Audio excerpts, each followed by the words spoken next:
Have you ever wondered how the expansion of global capability centers and strong domestic demand are reshaping the commercial real estate landscape in India? Welcome to the Commercial Real Estate Insights podcast. I'm your host, Steve Hamoen. Let's get right to it. In today's segment, we're diving into the latest report from CREDAI CRE Matrix, which highlights a significant decline in office vacancy rates in India. The continued expansion of global capability centers, often referred to as GCCs, combined with robust domestic demand, has been pivotal in driving this change. According to the report, office vacancy rates have decreased by 210 basis points between calendar year 2024 and the current year 2025.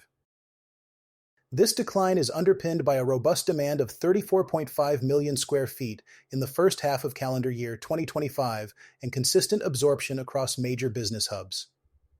The report emphasizes that flexible work models and strong domestic demand are driving high absorption rates, particularly in cities like Bengaluru, the Mumbai metropolitan region, Delhi-NCR, and Hyderabad. In fact, the office market absorbed 17.3 million square feet of new space during the second quarter of 2025 alone. Information technology and information technology enabled services led the charge with a 24% share, followed by banking, financial services, and insurance at 20%, and co-working spaces at 19%. Notably, Hyderabad has emerged as the top co-working destination, accounting for 29% of the segment's demand, and is set to surpass the Mumbai metropolitan region in total office stock by the next quarter. On the supply side, Pune and Hyderabad contributed a substantial 54% of the total new office supply, while Pune and Bengaluru together accounted for 40% of the total demand. In the first half of calendar year 2025, 28.8 million square feet of new office space was added, with Pune alone making up nearly 30%, reflecting a shift towards emerging markets and Tier 2 cities. The Delhi-NCR region remained strong, with a demand of 4.9 million square feet in the first half, showing a 23% quarter-on-quarter growth driven by sectors such as banking, financial services, insurance, professional services, and healthcare. Despite a high vacancy rate of 20.8%, leasing activity was steady in areas like Gurgaon and Noida. Ahmedabad recorded a demand of 0.5 million square feet in the first half, with activity moderating slightly. However, the city continues to hold long-term promise, supported by a 9.7 million square feet Grade A pipeline and the growing influence of GIFT City as a hub for banking, financial services, and information technology. In the rapidly evolving landscape of Canadian retail real estate, Leyad has emerged as a major player, strategically acquiring undervalued assets to position itself for long-term growth. As reported by Clyde Morgan, Leyad is focusing on affordability-driven consumer trends and demographic growth to guide its acquisitions. Recent transactions, such as the over $126 million acquisition of properties like Penn Center and Garden City Square, highlight Leyad's commitment to necessity-based retail and multifunctional spaces in high-growth markets. The Canadian retail real estate market is undergoing significant transformation due to shifting consumer priorities and macroeconomic pressures. Leyad is capitalizing on these changes by aligning its acquisitions with the realities of 2025's consumer climate, where affordability and necessity-based spending are paramount. This approach not only allows Leyad to seize short-term opportunities, but also to build a resilient portfolio for the future. A key factor in Leyad's strategy is the shifting consumer dynamics in Canada. According to PwC Canada's Voice of the Consumer report, 76% of Canadians are prioritizing price over brand loyalty, especially in essential categories like groceries and household goods. This shift is driving the retail real estate sector to pivot towards mixed-use developments that integrate retail with residential and service-based offerings, creating vibrant, walkable communities. Leyad's recent acquisitions reflect a keen understanding of these dynamics. From 2023 to 2025, Leyad has expanded its retail portfolio by acquiring undervalued assets in high-growth markets. In 2024 alone, Leyad executed a series of acquisitions totaling $126 million, securing properties such as Cornerstone Prince Albert in Saskatchewan and Garden City Square in Winnipeg. These locations are strategically positioned in markets experiencing demographic growth and infrastructure investment. Leyad is also focusing on sustainability initiatives to enhance its competitive edge. By incorporating energy-efficient technologies and green certifications into its developments, Leyad not only reduces operational costs, but also appeals to environmentally conscious consumers. This dual focus on financial and social value creation strengthens its partnerships with local communities and governments, ensuring alignment with regional priorities. Looking ahead, Leyad's strategy positions it to navigate ongoing global trade uncertainties and domestic inflation challenges. The RBC Consumer Spending Tracker notes that while spending on essentials remains volatile, categories like dining and entertainment have shown resilience. Leyad's diversified portfolio, which spans retail, industrial, and hospitality, allows it to hedge against sector-specific risks. In summary, Leyad's aggressive acquisition strategy is a testament to its ability to identify and act on undervalued assets in a rapidly evolving market. By addressing the dual pressures of affordability and sustainability, Leyad is not only securing immediate returns, but also laying the groundwork for long-term resilience. As Canadian consumers continue to navigate economic uncertainties, Leyad's emphasis on necessity-based retail, mixed-use development, and community partnerships positions it as a leader in the next phase of retail real estate evolution.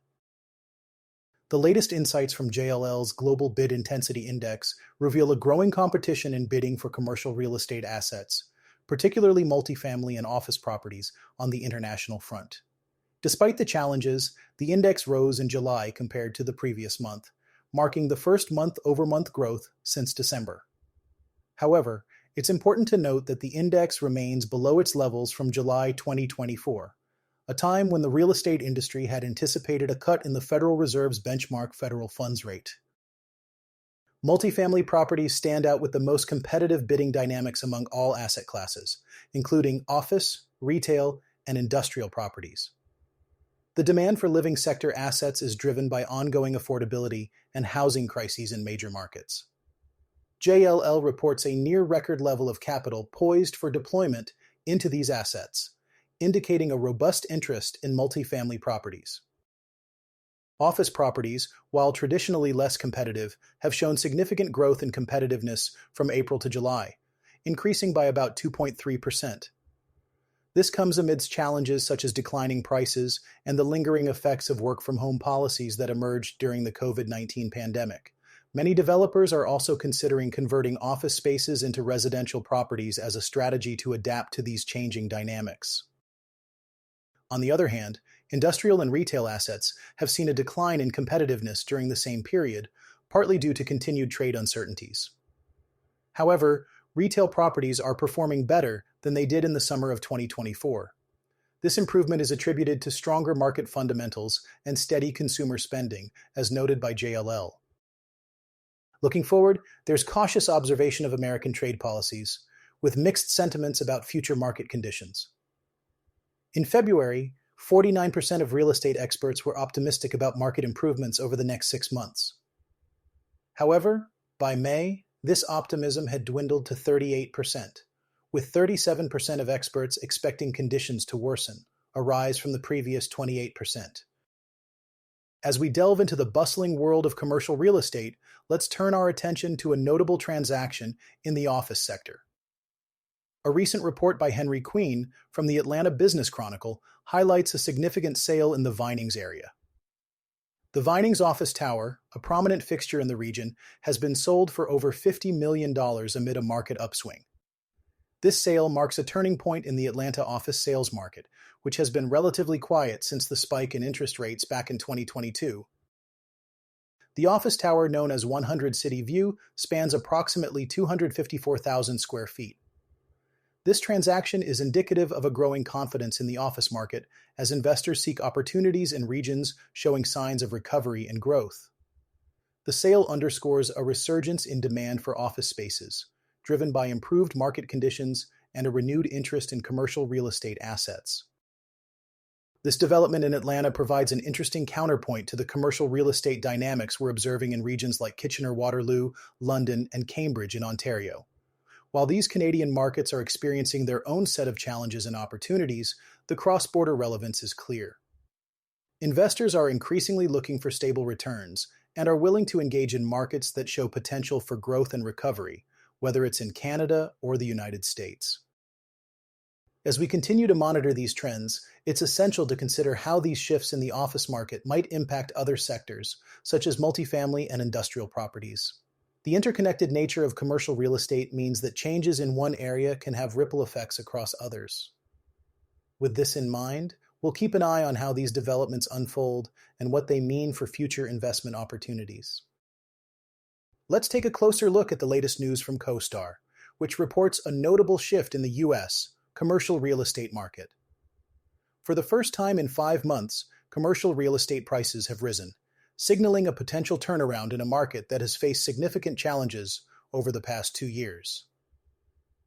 This increase comes after a string of Federal Reserve interest rate hikes in 2022 and 2023, which had previously dampened market activity. According to CoStar's data, high borrowing costs had deterred many buyers, leading to a prolonged downturn. However, the recent rise in prices suggests that institutional investors, pension funds, real estate investment trusts, and large investment firms are gradually returning to the market. Chad Littell, CoStar's National Director of U.S. Capital Markets Analysis, notes that this buyer confidence could be indicative of a broader market stabilization. The U.S. Composite Index of the CoStar Commercial Repeat Sale Indices, which reflects high-dollar trades common in large markets such as Chicago, rose by 1.3% in July. This marks the first gain in several months, pointing to a possible resurgence in buyer confidence. Despite this progress, overall prices still remain 21.4% below their peak in July 2022. Interestingly, secondary and tertiary markets showed modest gains as well. The equal-weighted composite index, which reflects less expensive properties more common in smaller markets, experienced a rise of 0.3% in July. These markets posted a 0.7% annual gain and are just 1.9% below the highs seen in March. Sales activity in July reflected a complex market picture. While overall transaction volume dipped slightly from June, annual comparisons revealed robust growth. Sellers completed nearly 1,500 repeat sales in July, valued at $10.7 billion. This represents a 9.1% increase from the previous year, driven largely by investment-grade properties, which saw a 33% annual increase. The CoStar report also highlights the increasing patience among property owners who are choosing to wait for better market conditions. The withdrawal rate, or the percentage of properties pulled from the market before selling, climbed to nearly 27% in July. This trend suggests that sellers are optimistic about future price increases and are willing to hold off on transactions to realize potential gains. Interestingly, distressed sales remained limited, accounting for just 3.4% of all repeat transactions. Within the investment-grade segment, distressed deals made up 7.7% of sales, while general commercial distressed properties comprised 2.6% of trades. This indicates a relatively stable market despite recent economic challenges. The data from CoStar underscores the importance of monitoring these trends as the commercial real estate market continues to navigate its way through a complex landscape. With the potential for future growth, it is crucial for investors to remain vigilant and informed about market conditions. Thank you for listening to the Commercial Real Estate Insights podcast. I'm your host, Steve Hamoen. See you on the next one.